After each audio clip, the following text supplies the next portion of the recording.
para sa lagay ng ating panahon ngayong hapon po ng December 27, 2024. Sa ngayon po ay walang anumang sama ng panahon sa loob at labas ng ating area of responsibility, pero nakakaranas pa din po tayo ng pag-ulan dulot po ng amihan dito sa Luzon at Intertropical Convergence Zone sa may Visayas at Mindanao.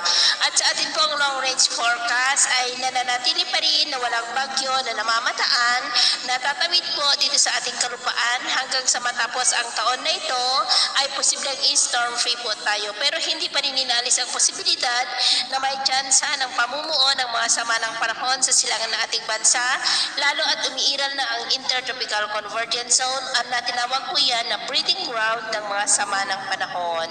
Sa lagay ng ating panahon, ngayong hapon ay cloudy skies with isolated rains sa ilang bahagi ng Ilocos Region, Cordillera, Cagayan Valley, Quezon, Batangas, Bicol Region, Mimaropa, Samar Provinces, Leyte, Bohol, Cebu, Negros, Panay Island, Basilan, Zamboanga Peninsula, Caraga, ilang bahagi ng Davao, Sorsogon at Northern Mindanao. At mamayang gabi ay posible pa rin ang mga isolated rains sa ilang bahagi po ng ating bansa. Kaya mag-ingat pa rin po tayo sa mga banta pa rin ng mga pagbaha at pagguho ng lupa.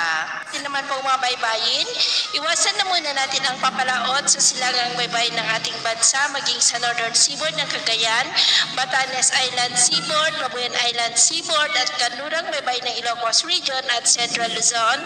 Ilang mga alon po dyan ay posible na aabot hanggang sa 2 to 5 meters height. Kaya hanggat maaari, ay iwasan na po muna natin ang papalaot dyan sa mga may kulay pula para mas makaiwas sa mga sakunang pangkaragatan.